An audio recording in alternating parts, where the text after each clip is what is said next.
As usual, I see we do have a quorum. Looking at screens, I see Jennifer Norris, Mr. J. Trapp, and Got myself. a threefer. I've got a feeling Brett might be having some sort of technical thing. Maybe he'll wander into the building here, and I can put him down at the end of the table if he shows up. Don't see Charlie. Yeah, but 3 out of 5 makes us a working quorum group, so we can move ahead. As in past 3 or 4 months, we're utilizing the auspices of the Governor's Executive Order 202.1, and it was extended a couple days ago. It's 202.55, which enables municipal boards to now choose between in-person meetings or remote. Our considerations are still for the health and safety of our board and our staff, so we are choosing to stay on remote. We have put the notice out to the media on our doors, on our website, so anybody in the public can and has been advised or invited to attend. What I thought we'd do, instead of the common meeting room Pledge of Allegiance, if we follow our tradition of the past 3 or 4 meetings, we'll just do a dedication for the frontline workers, the medical workers. And I'm going to start calling here some of the heroes that work here. Our people did have to put through the past 4 months or so with some office work, some offsite work, and now they're all back pretty much into the office. And we appreciate that. And it's a bit of a predicament, but people are honoring the plan we have here as far as we still don't have the general public coming in with a lot of frequency. We have controls at the door and so forth, but it's still more of a risk for them. So why don't we do a moment of quiet honor for those and the medical workers and folks that are helping us through the COVID epidemic.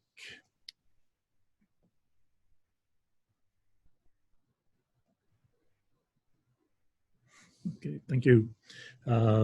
Chris will be doing a little housekeeping for us tonight.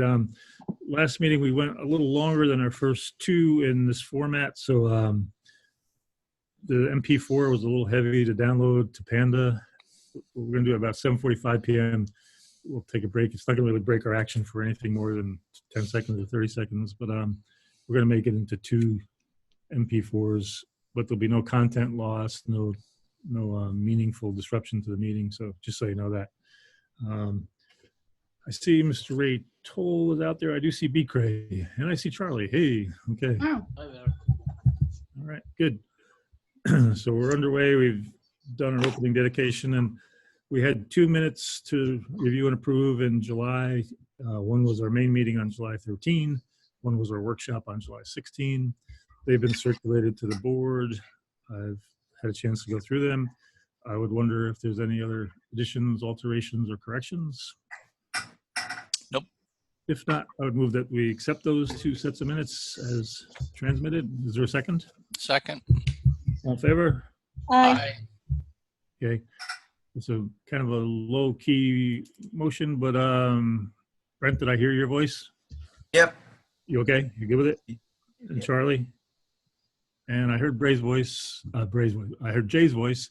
And let's see. On the fair side, I think I heard 5 yeses there. Is that correct? Yes. Okay. Thank you. We could move into department reports.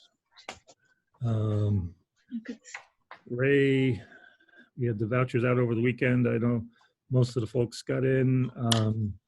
If you could, we'll leave them out tomorrow morning early. I'm not sure what people's schedules are, but if you could look at them. The Treasury Report is out there, and it seems like it's out of sequence in my pile of documents here. Bear with me a second. Ray, are you online there? Yeah, I'm here. Do you have that report in front of you at all, or not? I do. Would you mind just doing the recap while I look at, meaning the top sheet, the Yeah, the account balances. yeah, please. Yeah, the general fund is just over $1 million, $1,030,945.56. The water fund is at $129,348.32. Trust and agency, $18,715.41. Petty cash is always the same at $71.36. Village green, the same thing, $4,149.92. Hard scrabble, $4,243.11. Health insurance, $7,470.41. The sewer fund, $28,760. No, nothing in terms of capital projects. Those are the account balances. Okay.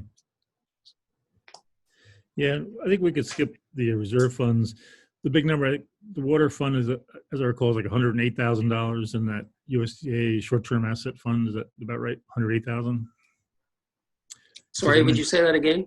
On that USDA M&T reserve fund for, Yeah, it's about 108,000, I think I saw. correct. Yeah. Yeah, those reserve funds really don't change hardly at all. The only one that did was the unemployment was down almost $1,000 from the last time. It's at $4,542.50. Okay. Ray, could you read the transaction level, the activity in the accounts and the 444 and that number, those numbers? Yeah, the general fund, this is for the month of July, from the 1st to the 31st. General fund, $444,217.52. The water fund, $15,376.69. And trust and agency, $18,715.41. Okay, good. Yeah, I found my sheet, and I was analyzing it in the afternoon with Ray a little bit. It's a pretty big number, that 444, but I'll remind the board, we spent, this is the month we pay the principal payment for building renovation back 15, 14 years ago.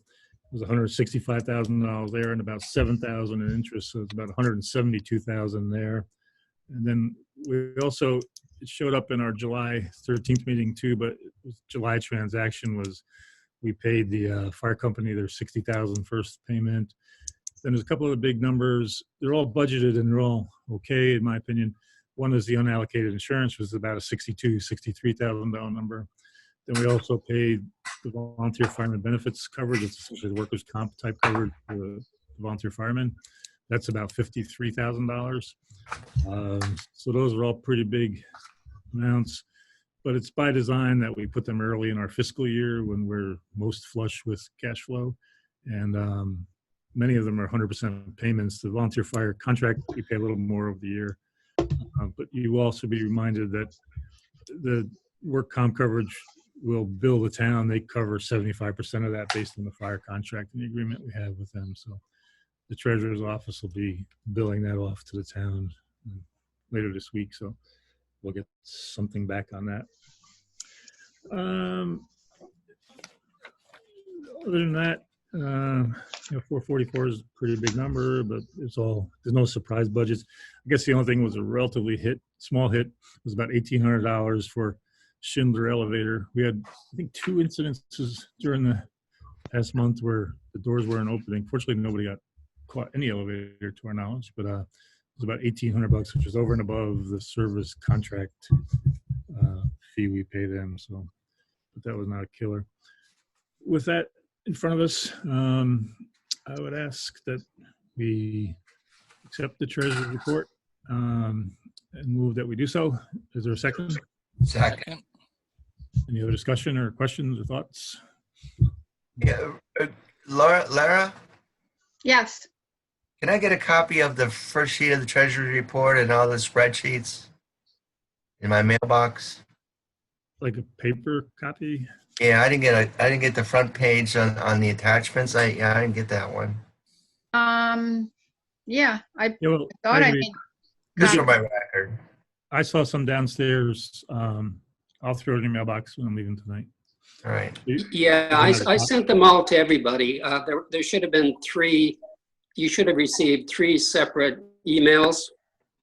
One for the general fund, one for the water fund, and the other for the treasurer's report account balances.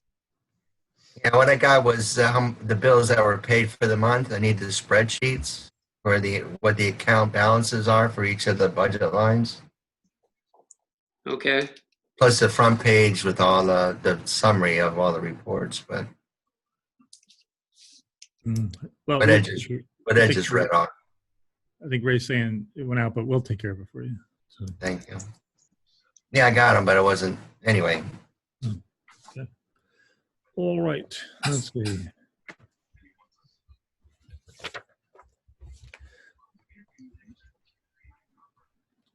Do we approve the treasurer's report? We did. Okay.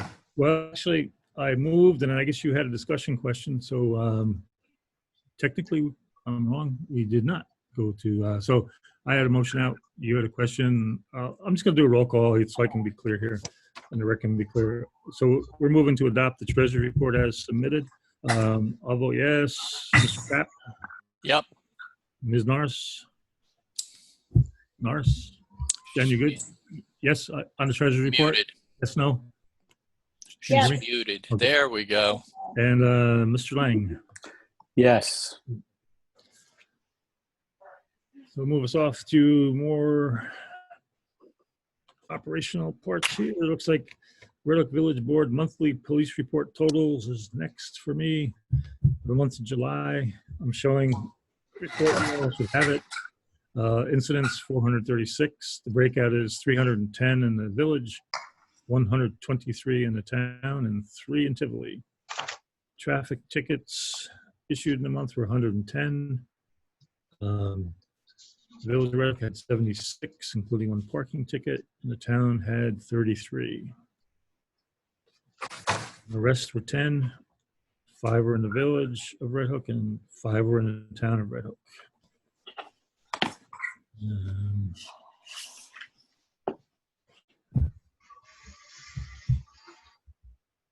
Looking at the record, the last page of the attached report gives some Tivoli info. Looks like there's a medical emergency, a mental health, and a welfare check in Tivoli.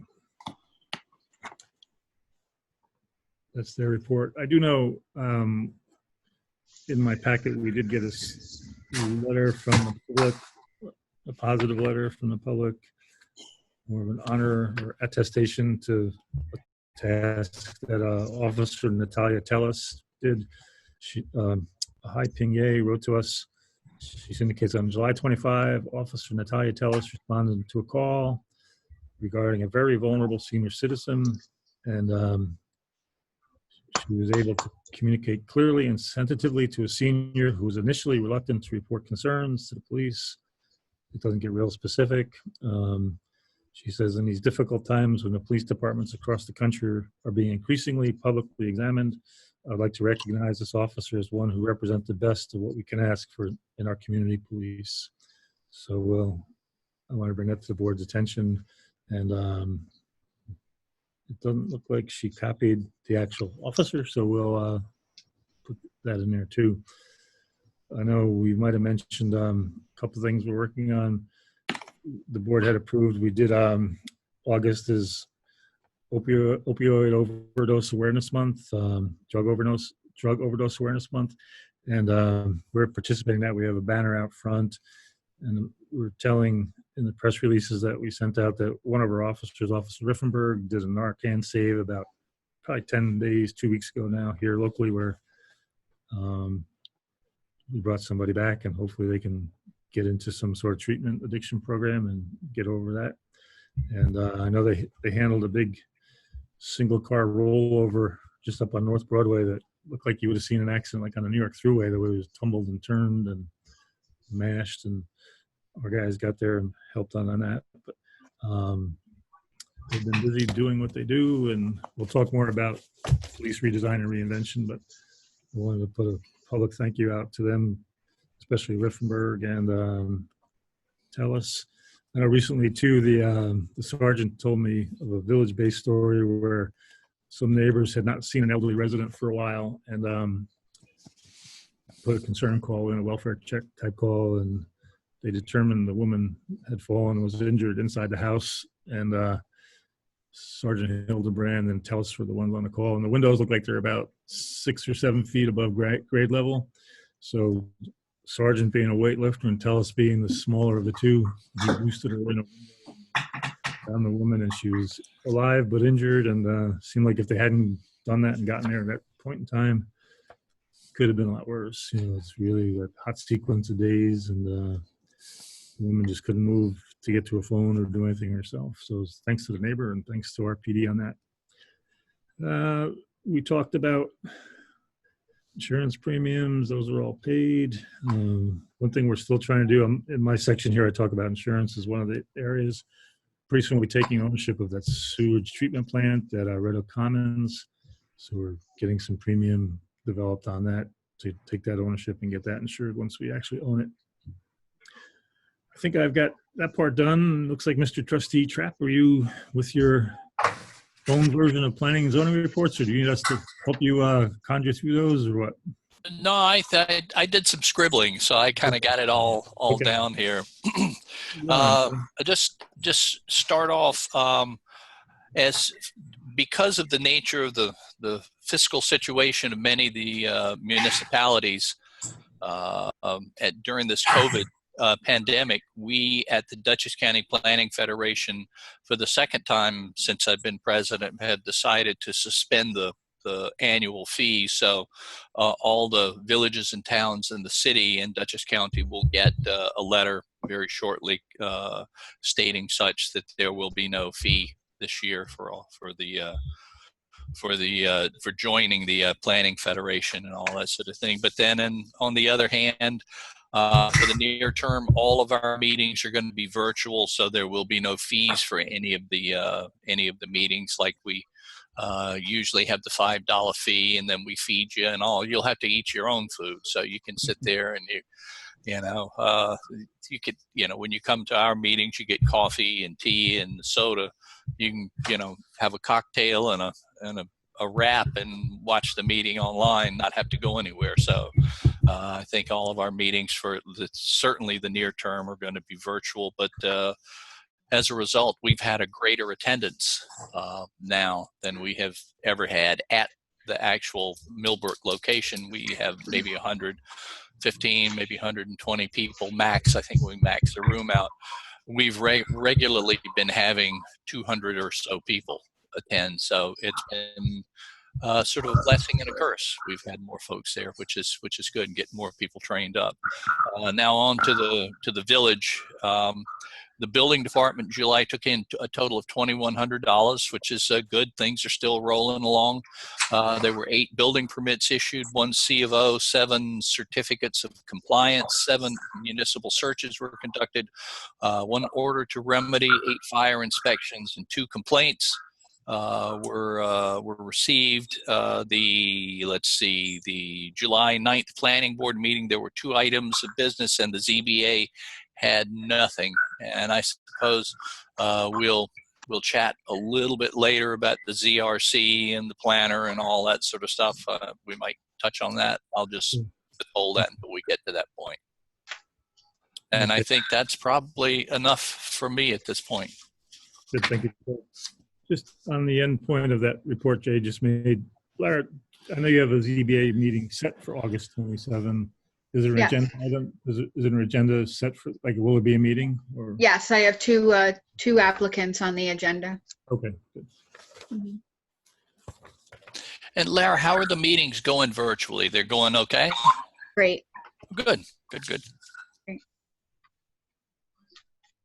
Yeah, and that, it's a little out of sequence, but our administrator, Mr. Donahue, there is going to college in the August days.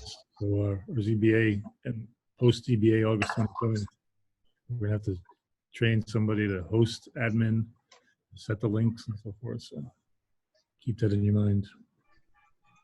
We're going to let him do that? Go away? Well, No.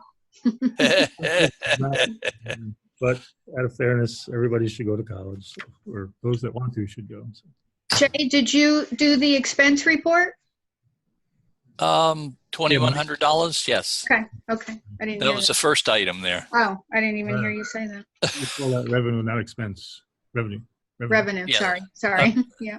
Sometimes I'm like a ninja there, Lara. I did not even hear you say that. Good. See Captain Zarchuk's on board with his headset there. Hello, Steve. Okay, Jay, thank you. Why don't You betcha. we'll jump to Trustee Norris on parks, recreation, community programs, material management. Senior Affairs and Library Relations. What do you have, Jen?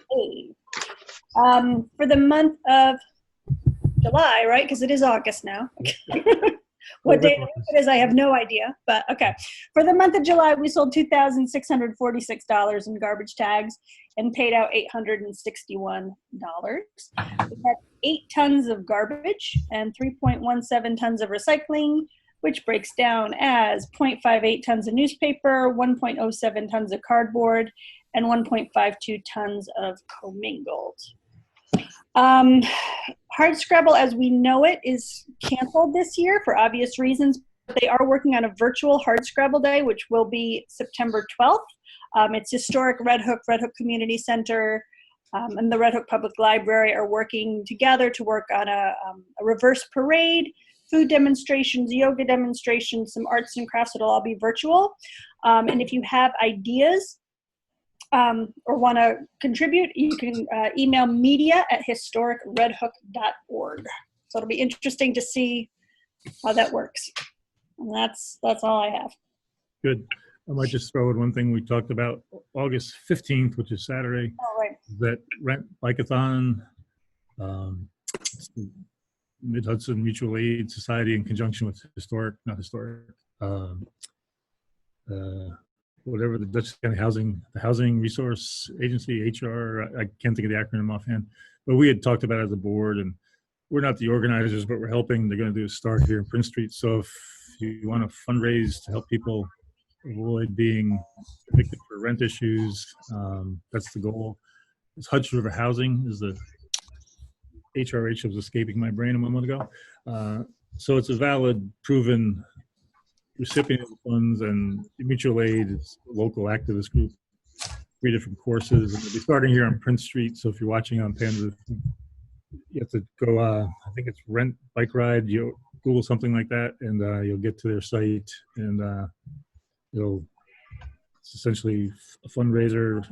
There's some 5-mile, 15-mile, I think 25-mile routes that, depending on your level of bikesmanship, and ending under. We're hoping that'll bring a little lunch and a different little trade to the village center as well. So a little hubbub like some of our events. But it's all going to be COVID, 6-foot separation, physical distancing, social distancing, and they need a little more room. So we'll close Prince Street a bit, and at the same time keep the parking lot open so the bikes can get in and get off the cars and move through. So that's underway for 15 August. All set for that. Well, thank you, Jen. We could do water with Charlie, and then we'll talk more water in the regular session. But Ryan, are you with your reports? You good to go? I think so, if everybody can hear me okay. We got you. We always seem to have more to talk about with water after I've talked about water, but I have the report for the month of July, and the water treatment facility treated 10,385,400 total gallons, which is an average total of an average of 335,000 gallons a day. And I have the little chart in front of me, and it's going up. We don't like that. We also sent out 3 bacteriological samples for the month to the Smith Environmental Labs in Hyde Park, and they all came back negative for coliform and E. coli, which is always reassuring. And then the final stat is the chemical usage, and during the month of July, the water treatment plant used 94 gallons of sodium hypochlorite at an average daily use of 3.13 gallons per day. And just to touch on, I mean, I know you have this as well, Ed, but the daily numbers, there were 2, 3, maybe 4 days that were over 400,000 gallons. So there's still, obviously, I mean, whether it's issues with the reporting or the SCADA system or what it is, we still need to get to the bottom of that.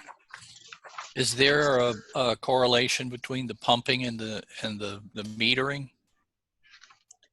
What we found last month, we can't answer that in the middle of a quarter, but we did find the last billing quarter, that billed consumption number, that's the wrong word, I guess billed and consumption number would be, that was a 30% increase, which was consistent with more people being home.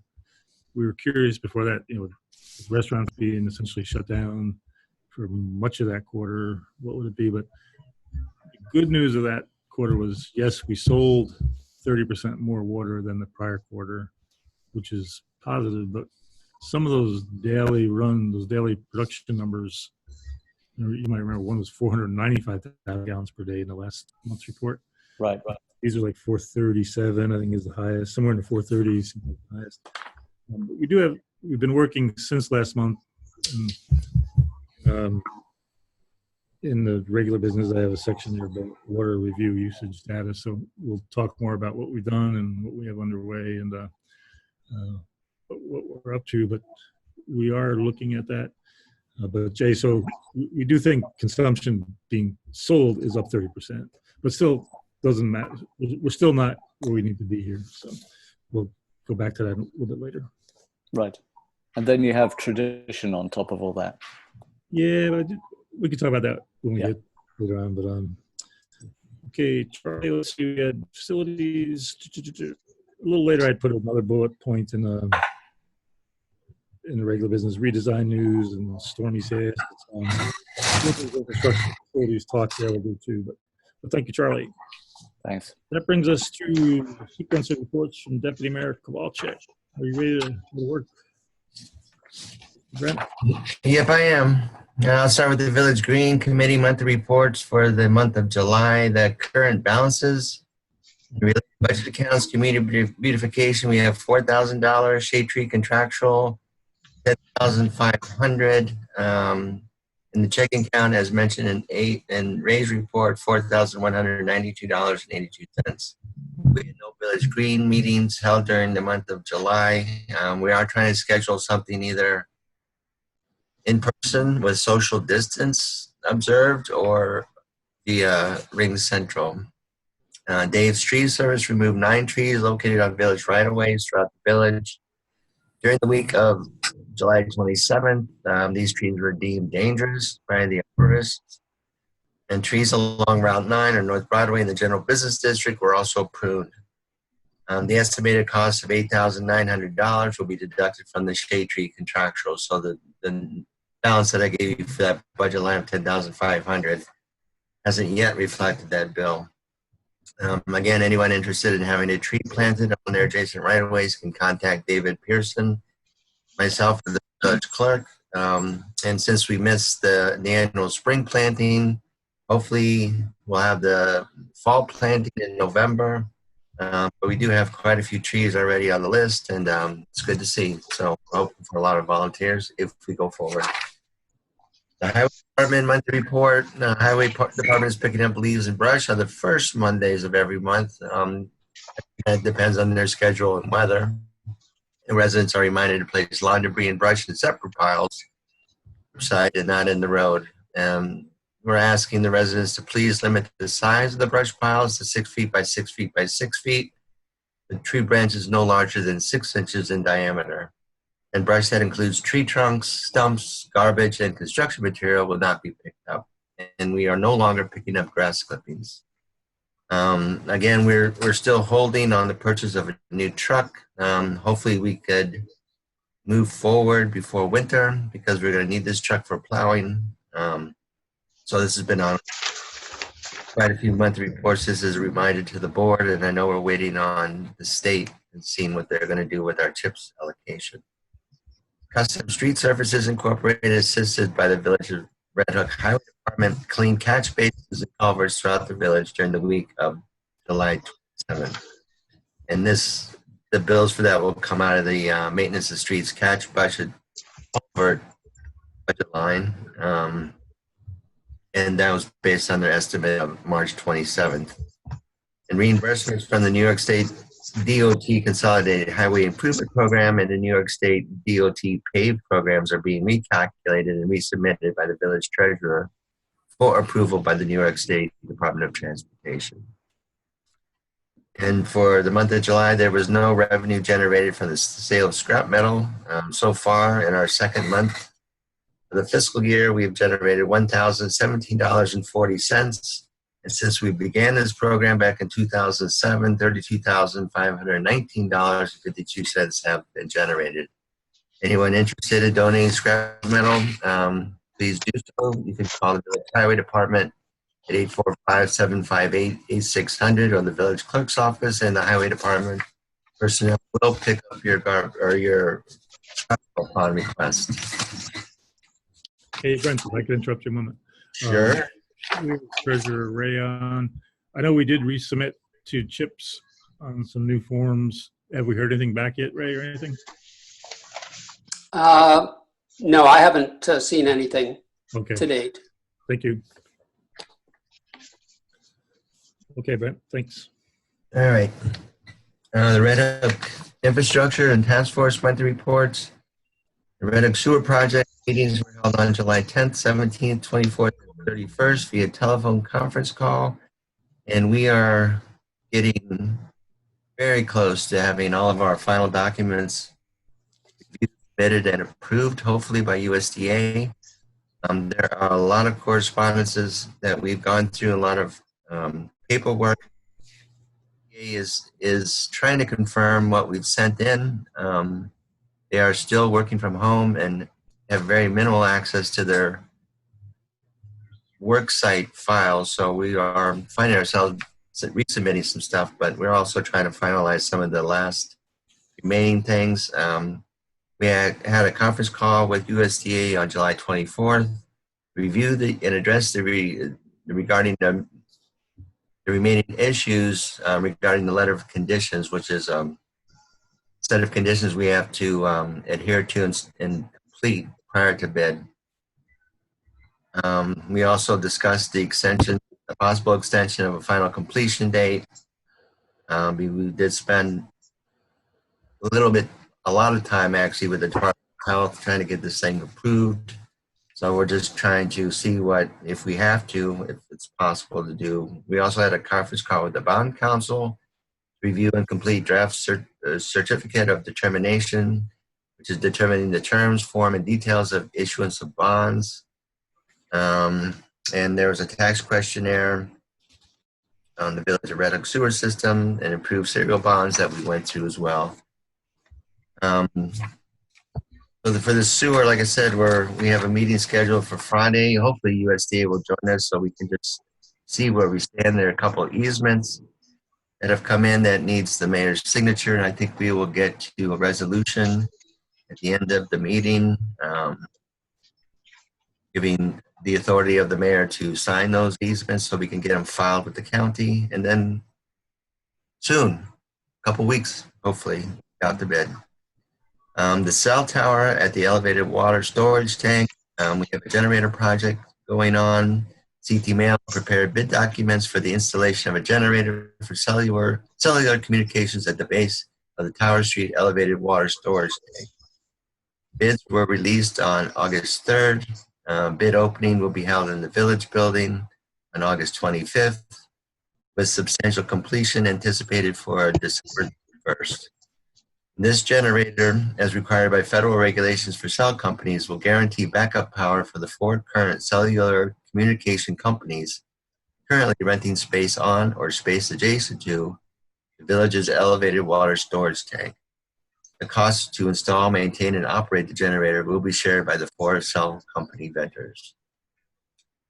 The Village Red Hook Water and Sewer Administrative Improvement Project.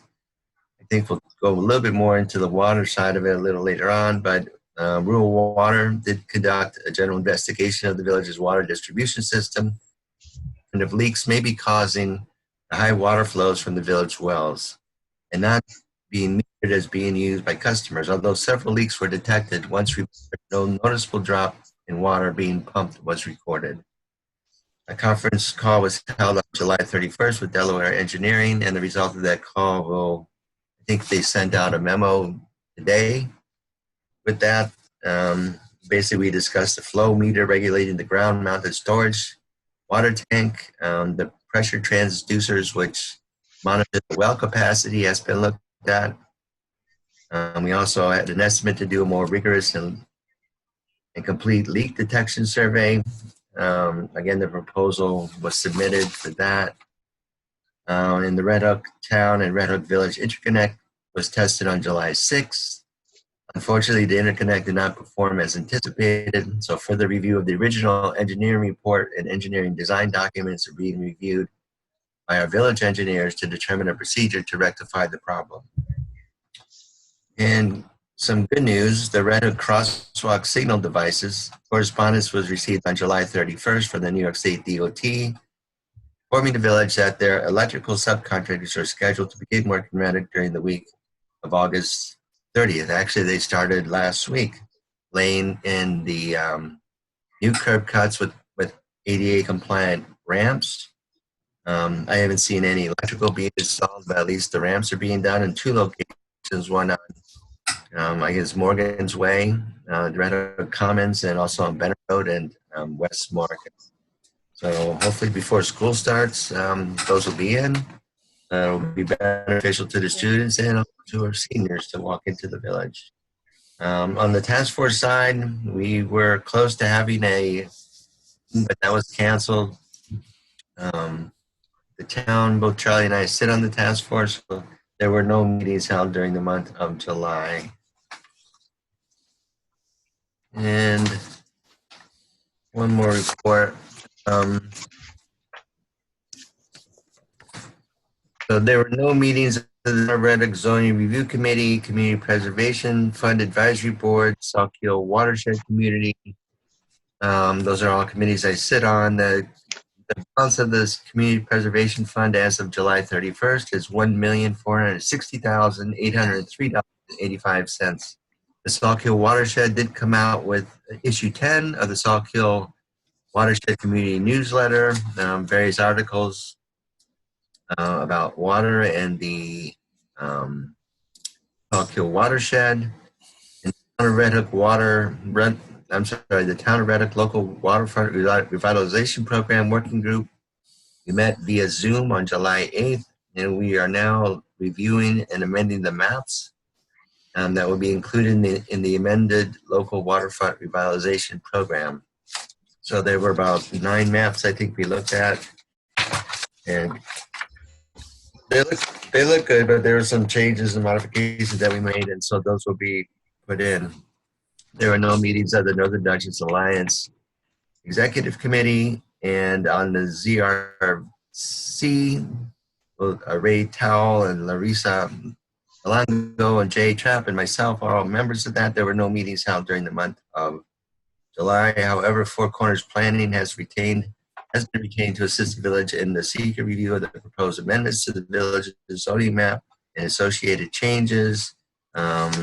That's been approved by the mayor, and we're trying to set up a meeting either this Friday or sometime next week with the planner to review what we're proposing with her and the proposed maps, and been in touch with most people on the ZRC, and I think I'm waiting for some members to just kind of hit back so I can schedule a meeting with our planner on that. So we're hoping to go forward and keep to what we proposed to the board, and that's all I have. Thank you, Brent. What we could do when we start, I mentioned I'm going to break the meeting into 2 sections of MP4. Chris, we're like 7:40 in right now, 40 minutes in. I could live with, if we're done with the department reports, we could take a 30-minute break for, the thunder seems to have quieted down outside, but just so you know, Panda, at 7:40 p.m., we took a 15-second break to change, we'll call it tapes in the old analog world, but it was an MP4 conversion, so we don't overload Panda's server and our servers. No content was discussed, and we're back to our meeting. And we'll switch to regular business. And what I've got, I thought just in case we lose power or something strange happens, let's go right to the resolution that Brent mentioned with regard to the sewer project. We have been across months of obtaining easements and so forth. As they came in, council would prepare a document enabling the mayor and myself to sign the easements, and then they file them with the County of Dutchess in the clerk's office with the property deeds and so forth. You all might recall there's about 130, 135 properties involved. A few just have come in that were filed or signed recently. They're listed in the document that we shipped out. We're going to call it Resolution 16. Many of them are, we had a few cases that were holdouts or in litigation. They've either been settled or resolved by the courts. So easements have come in on those. Some involve multiple properties within themselves, within locations. There are a series of whereases in this. Essentially, it restates. I don't know if you all have it handy in front of you, or yep. We're calling it, like I said, Resolution number 16 of 2020, and it references the first whereas that the Village of Red Oak is establishing a municipal sewer system to serve the village pursuant to Article 14 of New York State Village Law. Whereas the village is seeking to construct a sewer system in phases, with the first phase encompassing the general business district and contiguous areas, which we define as the sewer project. And whereas a map and plan of the permanent sewer project with plans and specifications for sewage treatment has been prepared by CT Mal Associates dated February 15, 2017. That's correct, 2017. Last revised May 8, 2017. Entitled Map Plan and Report, the Village of Red Oak Sewer System, which we will then call the map and plan. And whereas on February 8, 2016, the village board adopted a negative declaration finding that the sewer project as proposed would not result in any significant adverse environmental impacts and that a draft environmental impact statement would not be prepared. And whereas, looks like we need a D in that A and D. And whereas the village has been obtaining easements over private property for installation of phase 1 of the sewer project in accordance with the map and plan, and whereas the village has received the following partially executed easements, what they mean there is partially, they've been signed by the property owners, which have been reviewed by the project engineer and attorney for completeness, and then they cite a certain number of easements here, 9V, 24, 45, 57, 59, 66, 67, 94, 95, 102, and 119. They come from other documents. Now, therefore, be resolved by the Board of Trustees, the Village of Red Hook, that the mayor and deputy mayor are hereby authorized to execute the easements, associated tax filing forms, and indemnity agreement, and cause the easements to be recorded in the office of the Dutchess County Clerk. I would offer that we adopt Resolution 16 in the form of a motion. Is there a second? Second. I heard two. Who wants to get there? Was it? Oh, it doesn't make any. Pick on Lara. We'll say Trap. I moved. We have a motion and a second. Any discussion? Ed, Brent, is that 2016 date on our approval correct, or should that be 2017 as well? Let me look at it, Charlie. Let's see.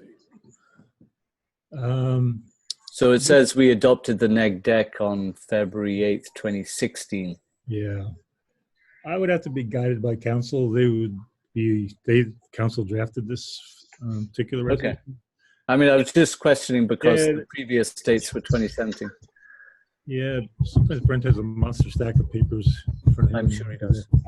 I don't have the whole stack here. It sort of tracks to me. Brent, do you have any input on that? I think we did seeker prior to the map plan report being finalized. So when it was, it submitted to the funding agents and that kind of thing. So right. So it makes sense. It was the year before. I seem to recall, but we could verify that with the attorney just to be sure. Okay. Yeah, it's been a while. I mean, 4 years, right? So. If you're okay, Charlie, I don't think it changes any of the. If it's just. No, it's just a fact that. I'll circle it and we can double check tomorrow with council. If she does list that, we have a motion, a second. Any other discussion thoughts? I'll do a roll call so Lara and I can both hear it here. Ed Blundell, I'll vote yes. Mr. Kowalczyk? Yes. Mr. Lang, Yes. Ms. Norris, Yes. and Mr. Trapp. Yes. Okay, so it's carried. We'll check that date, make sure it's accurate on that seeker reference, and then we'll sign them and get them. I'll do that tomorrow so we can get them off the council and get them filed. Thank you.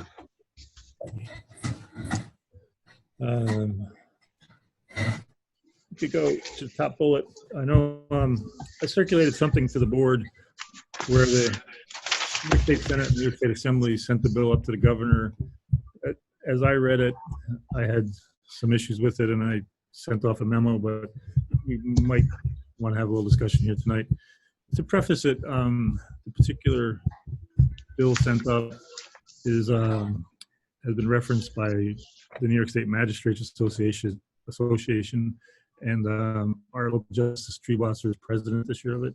They were writing in opposition to the governor signing the bill, asking for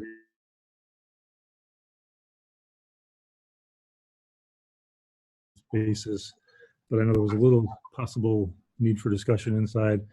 My sense when I sent it up was that we here locally in Red Hook, our justice does allow V&T ticket payment programs, payment policies, installment policies. We feel that's the justice's prerogative. They look at the case and the merits of the offender and the severity of the case and set the fine, and they also set potential payback. And we do also offer credit card, online options, and so forth. So my sense was, to be honest, guys, was back at that point in time, it seemed like the governor was reviewing it quite imminently. So I wrote up and said, I have concerns about it and would recommend that he veto it. And then I don't know if Charlie wants to jump in, but he circulated, he had some other possible opinion. I do know I've talked to Conference of Mayors and talked more to our justice. The Conference of Mayors is going on the record with supporting it. It looked to me, and the bill is like reading your insurance policy. It's complicated in references. I did get one question answered for those of us that have read the bill. It references that this lack of authority to suspend the license is what the basis of the bill is about. They don't want violators to have the threat of a suspended license. And one of the basis for the bill is that oftentimes is the inability to pay by a particular offender then results in a suspended license and driving with the suspended license. But in my mind, I thought it's like our water program, our water billing system, where we have the ability to terminate water, but we're very loath to do that and probably would offer, and we do offer all kinds of payment plans and options. So I kind of felt like you need the hard backup wall of a possible suspension. And as I read the bill, unless you were in violation of Section 385, which was kind of interesting, I researched what that was. That's operating of large, heavy, over-the-road trucks. They wanted to still have the ability to spend those type of licenses. But in council with different folks, I took that stance. In most cases, we get the opportunity to talk as a board before we generate any position letter.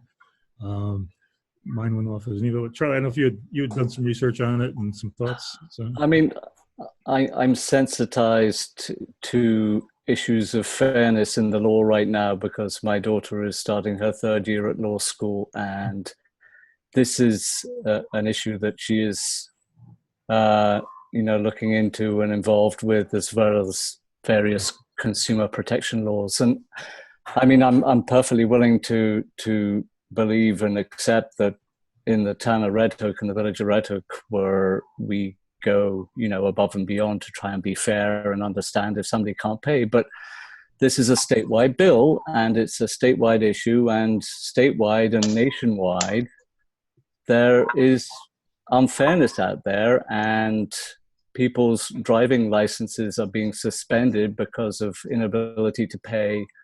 And it is just, making it that much harder for people that are already disadvantaged to get, to get by or to get to their job. And it's the problem, and it's a problem nationwide. And other states have passed similar laws to limit the suspension of your driving license for certain infractions. And so while things may be absolutely fine in Red Hook, they are not fine everywhere. And this is a way to take a little piece of that, unfairness off the table. So that's... And I think I hear you, but on the other side of it is when you read the magistrates and talk to some of the judges, and NICOM unfortunately has not issued their veto recommendation of veto letter yet. I was kind of hoping we would have it for tonight. But if you take away the hard backdrop of some penalty, the question I have is why would any person pay a fine? And that's the flip side. I think we are fortunate that we do allow it. And I always think what the bill should do is I think what we see internally, one of our big topics of discussion oftentimes is when we offer those reduced payment plan over time, how do we that they're actually being complied with by the offender? We get the first payment, do we get the second, the third, the fourth? If the state would say, yeah, we'll offer a formal payment plan and not push it back on us. But I would be hard pressed if you take away the penalty. I don't know how you enforce any payment. But I think, Ed, at least some of the data suggests that, suspending driving licenses or not does not, in fact, increase your ultimate payment. So, I mean, there's no revenue-based argument here. I think all we can do is I wanted to put it on so we could have the discussion, and we'll see what the governor does. We're right. Do we know? I mean, is it on the governor's desk at this point, or where's it at in the system? Well, what I read was the magistrates were opposed to it, and that it's in front of the governor. The fact that NICOM, I reached out to them shortly after you contacted me, Charlie, and they said they're opposed. And I said, well, we're having an internal discussion in our board, and we want to just see what NICOM's position is. And they said, oh, we are going to ask for a veto. But what Cuomo does, I don't know. I mean, there are steps. Right now we still technically are in extension of eviction prohibitions, which is good. I think those are big things. Yeah. But I think, I think we'll just wait for the governor to come out. I'd like to move on if we could. Anybody else have anything or input? We good to move on? All right, next bullet point for me is Mural Dialogue Project. We've had the second of a series of dialogues hosted by Dutchess County Human Rights Agency. Went well. I do sense that the petitioner activists are looking at the other murals within the village. They want to be heard, and we're looking at options with historic Red Hook, like we mentioned, and Bard College. Looking at how do we get some community dialogue on that issue, but that's facts-based, and also could be a teachable moment for everybody in and around Red Hook. I'm going to do a conference call tomorrow with the Dutchess County historian and the human rights facilitator and myself, and just set the tone and stage for next meeting. But we're looking like we will do some major dialogue piece.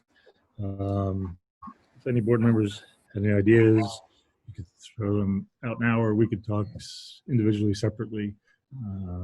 But just to refresh everybody's memory, there are still some other murals out there, and they all sit on private property still. So it's we're trying to help Red Hook through this, but we're not the main driver in the whole project. It's not our art, our murals, our statues, our sculptures. It's on other person's properties. And is any of the activists step forward with trying to create a committee or working with the governments or the merchants or the private property owners to address some of these concerns, or maybe in the future? Yeah, we don't want to censor on it, but we certainly want participation and Yeah, That kind yes, they have more of the push by me. Many of them no longer live right in Red Hook. I say, just thinking, quite frankly, none of the core activist petitioner group, and they cite that there were 700 signers to the petition, but I have no idea how many are Red Hook people. I have a feeling that's national to international to local. I was a little tongue-in-cheek saying they've indirectly volunteered to be on that committee. Anybody on the call the other night? And, I got different comments. One was from one person saying that if they're on a committee, they would be expecting to get paid for their time as consultant with art and art history and art interpretation. And unfortunately, in our world, that's not the case. You know, people on any committee we have do not get paid for their time. That's part of being in and around Red Hook and what committees are about. So, but yeah, we're laying the groundwork for some formal, maybe the go-to point. Name it, you know, it's you have a hardscrabble committee, a village green committee. Essentially, the hardscrabble committee is a celebration. It's a broader than just hardscrabble day, and I think it tells a little bit, Brent, with I'm on the agenda, which next one, police reform and reinvention, because a lot of the conversation morphs over toward discussion about policing in general. The interesting part, though, is that what I found in some face-to-face discussions with folks, with some other meetings I described, is that I found that you and those on a board and in some positions of authority think of police, we know the nomenclature. There's the state police, there's the sheriff's office, there's the DEC police, there's the village of Red Hook PD.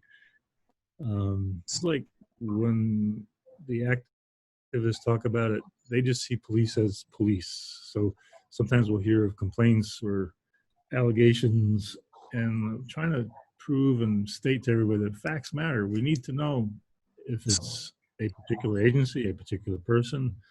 But it seems like the general public, oftentimes with us, like the town and the village, everybody says the town.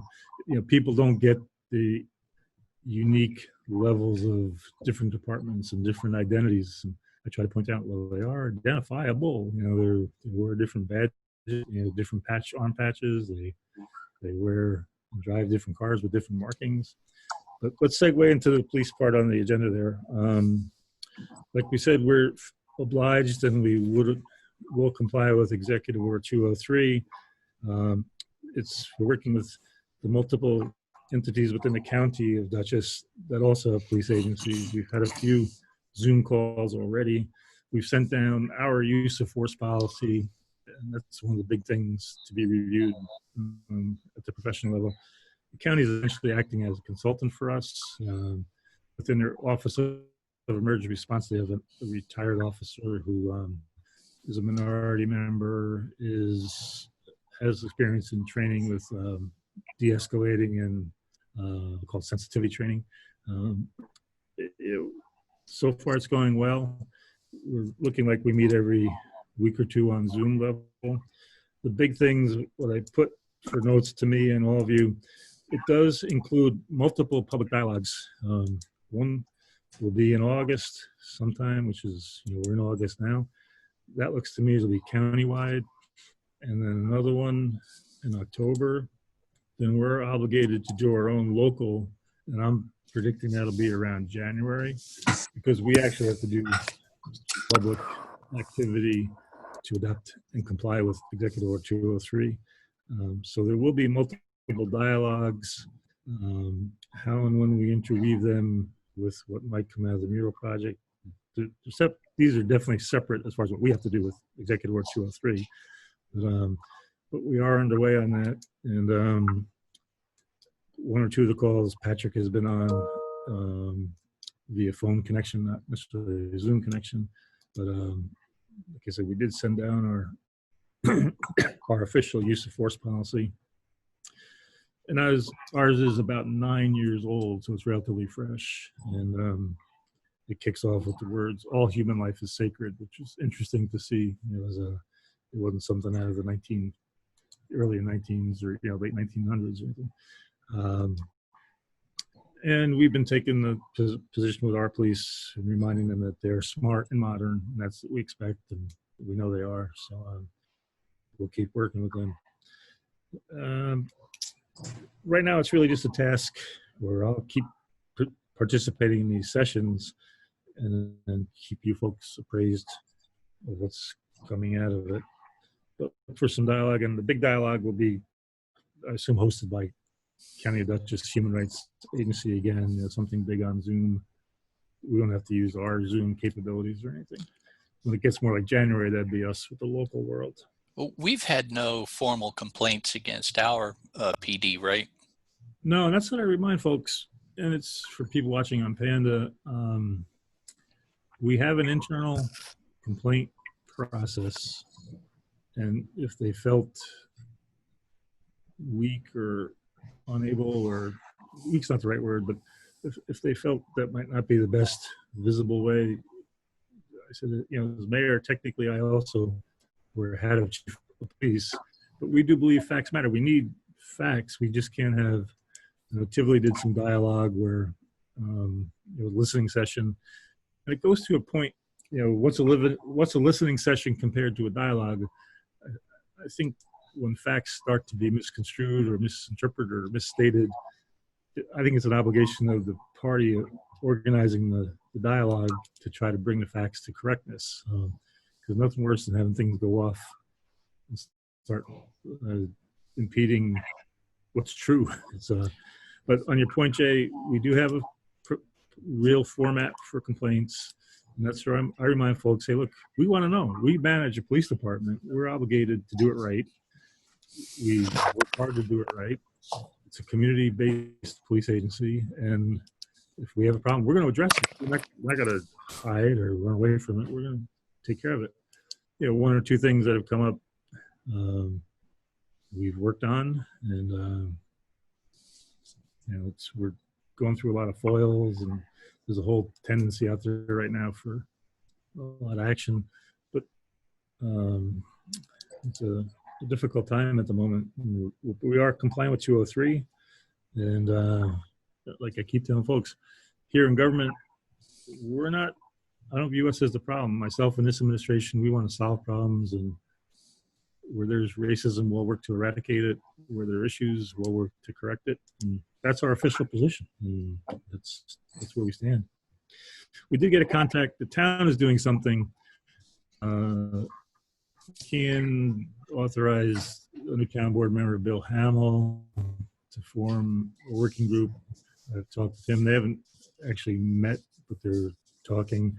Looks like they're looking at trying to work a program with not necessarily just police, but look at building permit processes, any internal bureaucratic processes, to just look at, are there any underlying implicit racist positions or thoughts or No.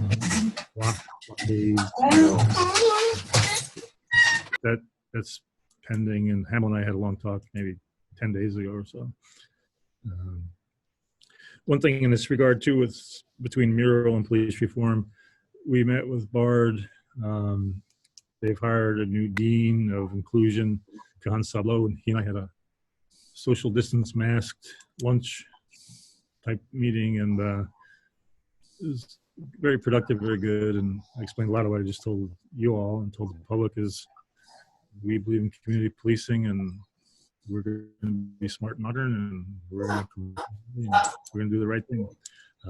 We do have a little bit internally, I think, the police, there's a morale issue, not just with RPD on any one event, but I think there are employees, and we just have to remind them that, hey, look up your standards on your training, and we're going to work through this together and get this move. If there's any implicit underlying racism anywhere, we're in the task of trying to get rid of it. And we're not seeing anything direct, OJ, with an actual complaint to us. Anyway, redesign news. I think it was the Tuesday after Storm Isaias. Larry could jump in, but and Ray, I don't know if he's still on. He might have called it a night. He doesn't have to be on all night. the storm hit, the village essentially was spared a lot of heavy physical damage. We had one monster tree on Cherry Street we had to take down, a few smaller things. But the next morning we woke up and people had no computers. I guess no phones was the main thing. And then intermittent internet here in the building.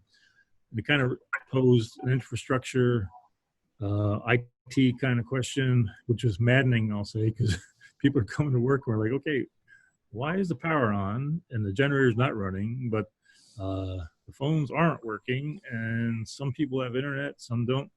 So we reached out to past trustees, Chuck, who's on there, since he comes from the phone world, and he, as we know, when we sign vouchers, we pay Frontier, we pay Time Warner, which is now Spectrum, and we pay who else? Who's the third provider out there somewhere? Maybe not. I guess it's Verizon, but they do our police modems. They're not really in our building with any IT stuff. So we went on the hunt, and it poses a question I think the board has to think about, like in-house with staff right now. We don't really have an IT department. We have no IT department. Farm that out to CMI Tech. Ray, brand new. Lara's, a user of technology, but she's not a repair technician type person. Patrick knows a fair amount. Long story short, something with our backup battery supply, the APUs, I guess, APU, auxiliary power units. Somehow something disturbed that, and it could no longer power enough to keep the PRI going. And it gets to be a mind-boggling set of acronyms, and we got it fixed, I think, in 24 hours. But it was, we're like, okay, we had no phones for a day, and we've got backup generators, we've got everything. And no tree was across our wire from the parking lot. But it was, I guess use the term before, it was maddening. We're like, okay, where's the problem? You go into our IT room downstairs, and there's about 12 units humming and buzzing and flashing. And fortunately, Spectrum got here since we're a fiber customer. Apparently, that gives you a higher rank in the service call response time. So they got here the next day. But I don't know. The flip side, where I was headed is we use Hudson Valley Telephone. They service and handle our now 14-year-old in-house switching and desktop phones. And we have this amalgam. I just wish we, like in an infrastructure world, is there something newer, more modern? If anybody sees it out there, let us know. We got all these suppliers and providers, and this thing went down, and it was like, man. Fortunately, from what Patrick could tell me, our rollover number, the 006 number to PD, still rolled to state police. So, and 911 would still work coming into us via radio. But that was our biggest worry.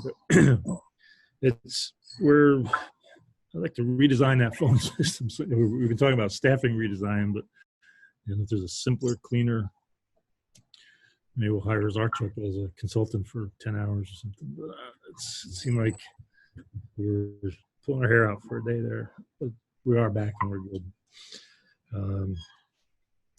We'll jump to water. Like Charlie said, we always listen to his review of the monthly data, and then Brent and I and Delaware Engineering spent some time last Friday. Y'all might recall 3 or 4 years ago, maybe more now, it's probably pre-phase 2. We've been trying to find out, how do we best determine if we have a leak? We've seen it creep up, and Jay's question earlier, we know we're using more water, selling more water, but the pump is still not really consistent enough anymore with the sold. Shortly after phase 2, we were really tight with pumped to sold, but now we're drifting off to this like 30-35% spread, which is not good. Rural Water came in. They're free. We joined them for minimal money. They're a free service, and they found 2 potential leaks around some fire hydrants or another valve. Those are fixed, and like Brent reported, it didn't noticeably change much. We have asked them to do a fill study, which is, I asked them at 2 a.m. in the morning, in that time frame when most people are in bed and not yet up to get ready for work the next day. Give us 7 days of data for how often we're filling the elevated tank, because that'll show us how often it's draining. And like Ben said, I think about 4:55 or something, I got an email today from the engineers, but I'll be frank with you, I haven't had a chance to interpret it or read it. I think the overall thing they were describing is that there seems to be a leak somewhere. It's there's some consumption going on that's even indicating it's happening at night when people should be asleep. So they did offer a company called New England Water, and Brent, I'm talking from memory, I think it's $900 a day for that firm. Is that the number sticks in your head? 980. Yeah, I think it was like 920, 940 around there. But I do have a copy of this letter if you want. I can just, from Delaware, just hit the high points of it if you like. Is that the one that came in at 455? Yeah. Because maybe do that because Brent has the opportunity. He works over there now, so he gets to hear the chatter in the office. So I think they were working on it late into the afternoon and shot me the final result, but I didn't get to hear the chatter in between. So yeah, you want to hit some high points, Brent? Yeah. So according to the Get a glass of water. I'm listening. all right. So they analyzed the data related to water production versus water build as a means of determining unaccounted water. And according to the quarterly data, to be the second quarter from the monthly operating reports, the village of Red Oak pumped 24,490, let's say 24,500,000 gallons in the water treatment plant. Based on the information provided by the billing software for the same time frame, the village delivered an approximate total of 14,150,000 gallons in the same second quarter. The difference between the amount pumped and the amount billed is called unaccounted water. The volume of unaccounted water for the second quarter was 10.3 million gallons, which is a significant increase from the fourth quarter of 2019. So they're saying that, and we're seeing the trend too, that this massive difference in water being pumped versus water billed really started at the first of this calendar year. Wow. I mean, that's a huge difference. Yeah. So the differences between the water pumped and water billed includes any water that may have passed through a fire hydrant, through a broken water main, or from a leak. It's 10.3 million gallons that we're losing unaccounted for. All right. I mean, some of that is going to be flushing and testing activities and little pieces of it that don't get billed. But I mean, that's way, way too big to be accounted for anything like that. So what this translates into, this unaccounted water, this 10.3 million gallons, is 114,444 gallons per day, or 80 gallons per minute. So that's pretty substantial. Yep. This volume of unaccounted water likely caused by a broken pipe or several small leaks. There are no ongoing low pressure issues which might help us locate a water main break or service line. So we have received no complaints of lower pressure in one area of the village versus another. And now the skated pressure trends, which Charlie had talked about in his water report from July 26th to August 2nd. So that was a 5-day period that you referred to, Ed. We see a consistent rise and fall occurring between 1 a.m. and 5 a.m. This appears to be normal water pressure changes based on the normal operation of the pumping system.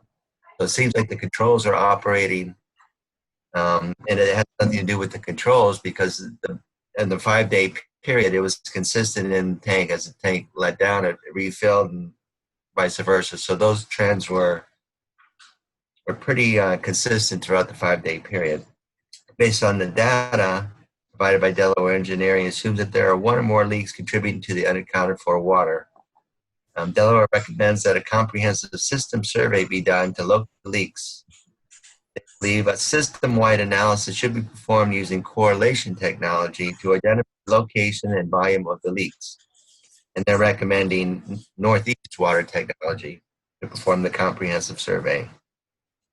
Used them before, and I think the village of Rhinebeck in doing an analysis of their water.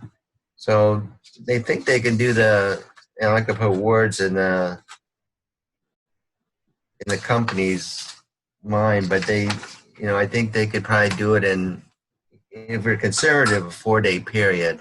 It may be less, quite possibly it would be less, but we could pinpoint where the leaks are. I mean, maybe in the mains, but it may be in the service lines, which actually run from our curb stop, especially in phase 2. You'll notice when they dug up the roads to put the main in, we did put a new curb stop in, but we did not change out the service lines from that valve to the house. And that water is not metered, so we don't know if it's leaking there, and it's really not our responsibility. It's the property owner's responsibility. So with the technology that this company uses, we should be able to pinpoint where these leaks are coming from and to what degree. And there could be multiple leaks, like we said. So it seems like we're trending upward and upward as time goes on, as Charlie points out in his monthly reports, and getting to the point where it's a little spooky that we're using so much water. And Right. that was basically the crux of their letter there, Ed.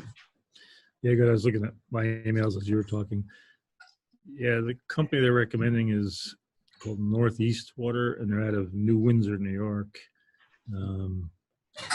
Well, Steve Zarchuk sent the chat just as a little bit. He said Rhinebeck Bank is watering their lawns a lot. We could have, we've heard something about that. But it seems like usually should be for an hour or two. It sounds like we got to look at that. So I don't think it'd be anywhere like the water. But that water is metered too, so we have an idea of how much water they're using. So the more water they use, the more money they're paying. Yeah. Of that water. And what we're trying to ascertain is that, this is somewhere in the system where it's not metered, so we don't know where that water is going to. It could be through or some other device. There's other people that actually sprinkle their lawns and irrigate a lot, and we've been noticing that and noticing trends in their water bills. So, as long as they're paying for the amount of water they're using. Last month we had our water operator actually manually test the water levels of the wells, and we were all in good shape, and all the wells we're pumping from. So we have the water, but it's just we're losing a lot because we're not selling it. It's going somewhere, and that's what the purpose of testing the higher Northeast water technology to perform this correlating test. Brett, you broke up to me for a minute, but I don't know if you mentioned Traditions, but we know they're using water for construction, and we understand irrigating too, watering lawns. But when we looked, we pulled their records after our last month meeting, and they have an allocation. If my mental recollection, it was like 47,500 gallons a day is what they can use from us based on the terms of the contract, and they're using nothing near that. But even that is metered and is sold. So our problem here is what we're not picking up as sold. So I'm looking at Northeast Water. So essentially, we say $950 a day. Brent, did you say they gave, I think we heard maybe it'd be a 3-day project, something like that? We're just assuming like a more conservative point of view. If you assume 4 days, get it done in 2. I think they did Rhinebeck in 2 days, which is a bigger system, but my logic, I think we could consider it, I'd like to consider it anyway under that short-term asset part. We're looking to establish data to repair some assets that fall into that reserve fund we have. We're talking, let's call it $3,000 and change. We need to get it analyzed, and it's driving us all nuts for 6 months at least. We do. So I it totally sounds like agree. they have some different kind of technology than Rural Waterhead, and on top of that, unfortunately, the engineers will be, I guess, reviewing or looking at the guy's work in some shape or form. But so this technology basically listens to the water system. They tap into fire hydrants, and then they correlate between different areas and they can pinpoint pretty accurately if there is a leak, where the leak would be located, either main or service line. So that'd be important data. And none of us see a pool fill-up truck at our hydrants at night, do we? Is this a larger amount of, I'll call it, loss than we had prior to the water project? Yeah, we're losing, I think prior to the water project, we were losing around 40%. And now I think we're closer to 50, almost 55% right now. So we're losing quite a substantial amount of water. Yowzer. Wow. Yeah. I don't know that I've seen, like, I want to read Delaware's recent report that Brent was just reading there, but looking at our internal reports versus when you take the average daily pump, I was coming up in the 35%, but I'll look at their data too. Yeah, we're much higher than 35. So. Yeah, but I think, a couple thoughts where we have to look is, I know over on, I'd like to direct the specialist to certain areas first. I think that Fisk Street over by Chocolate Factory, we know there's a really, really old main over there, and Chocolate Factory is a huge customer. They pull in a lot of water, and is there a separated something?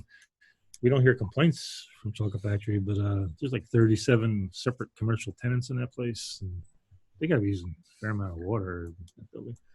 But I like to direct together. But why don't we move? I think we should hire this Northeast. I just closed my phone screen, but Northeast Water from New Windsor to do the requisite number of days to help us analyze our system. And I guess what we'd have to do is in the next round of WIA, look at something, because like we all know, technically a service line is a customer's problem. We are responsible for the mains, and it'd be interesting. Will he pick up service lines? We might have to declare, if we're losing that kind of water, I think we might be justified. Say it's one customer. Got to be a big customer, I think, with a big service line to be losing that kind of water. I think we'd have to do a push to get that repaired ASAP. If it's 150 little pinhole leaks in service lines, that's a different project. That's something else.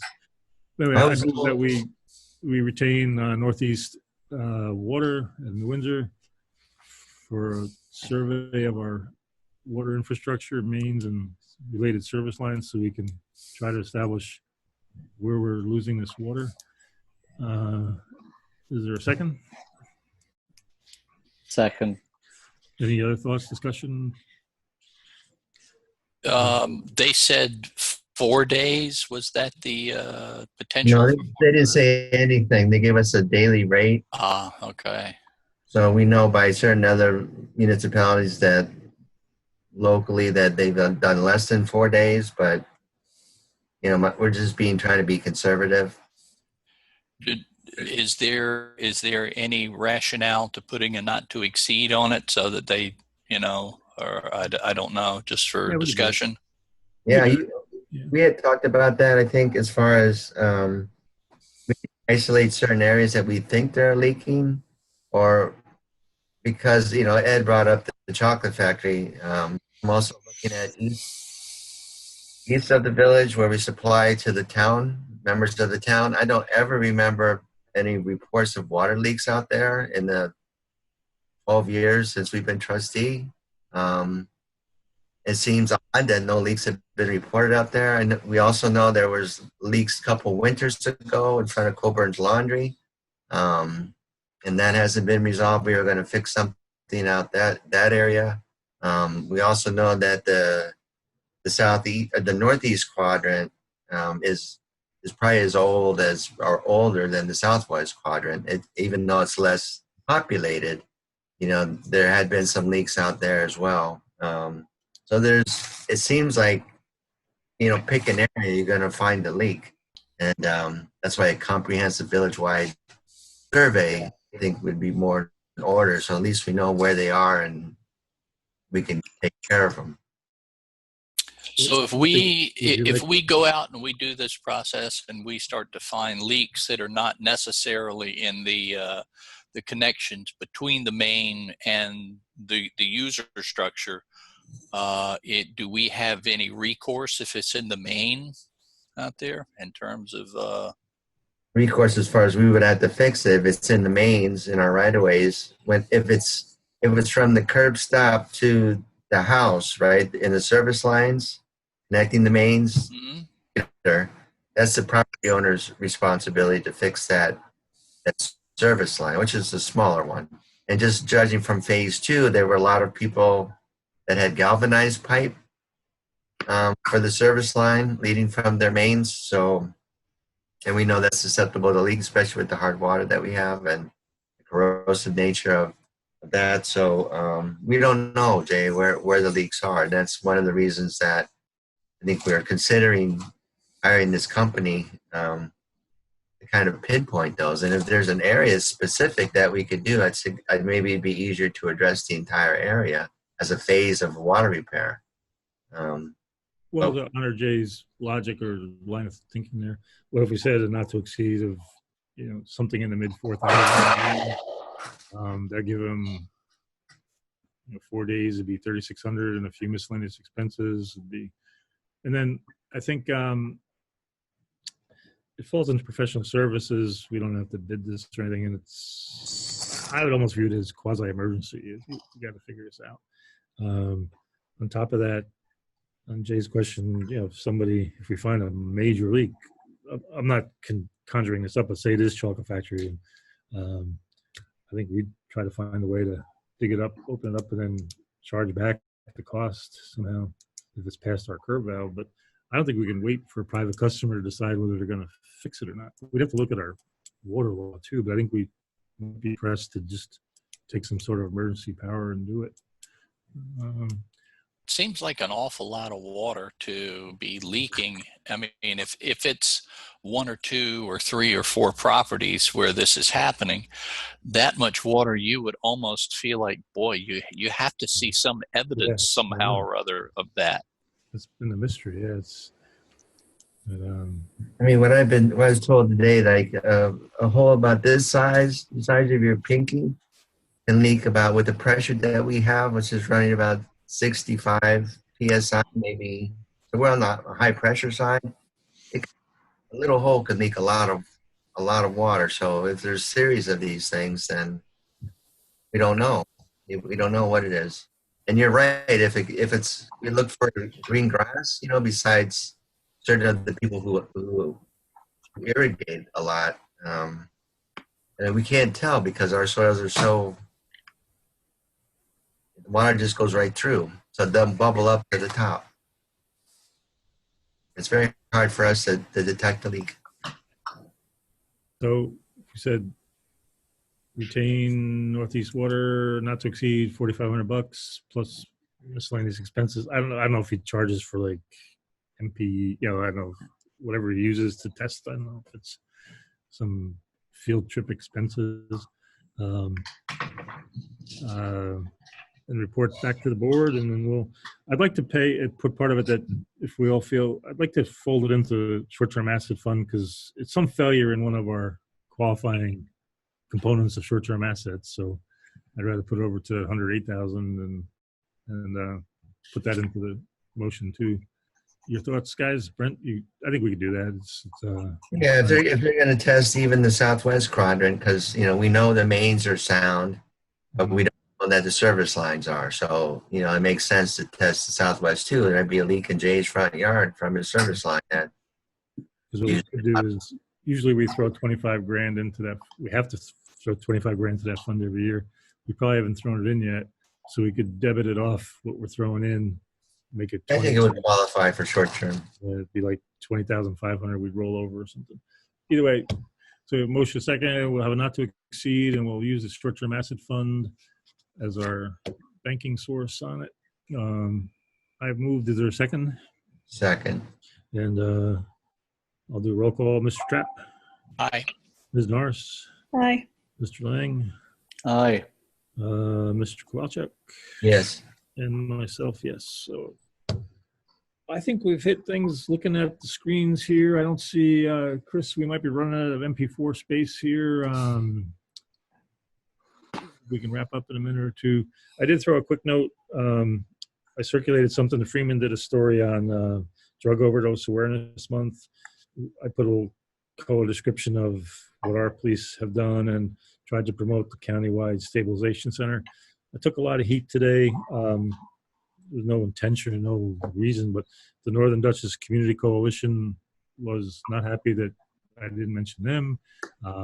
They do offer different training sessions, well, wrong word, different opportunities over at the community center, but They're not in my direct purview, so I was trying to promote the effectiveness of our police and the Narcan issue. And then our police, if they get somebody, whether it's emotionally disturbed person or somebody with an addiction problem, they recommend and push folks toward the County Stabilization Center, which I have toured. It's a great facility. Just what it's doing now, with budget and COVID, I'm not totally sure, but it's still an asset here in the community or for our people up here that if they have a family member or friend that needs work with an addiction situation, it's one of the places to go. So I would tell the Northern Dutchess Coalition we love what they're doing, but it was nothing intentional to not put them in that press release. And we've directed the organizer for the Awareness Month to reach out to them, and they might be included. We're going to do a formal press conference in a day or two. So we'll get the coalition somehow involved in that. I don't see any public comment on. I'll ask anyway. Anybody from the public out there that needs and wants to say anything? We don't see you listed in our participant list. I don't hear anybody. How about from the board? Anything we needed to talk about that we didn't touch on? That looks like we do have a workshop. I think we threw a link already together. Maybe the third Thursday. 1, 2, 3. Looks like 20 August. When do we hold that? Continue that in our calendars. We do need to pay the bills. I think 3 trustees have come in and signed. We talked about the bills quite a bit. So Will they be in the break room tomorrow? Yeah, I'll do it then. I'll get them tomorrow. That's all. And Charlie, Brent, other work. 10 o'clock Friday. Good. Is that good for you? Yeah. Okay, let me get a hold of the planner just to confirm who's available. Do you have a second date that in case?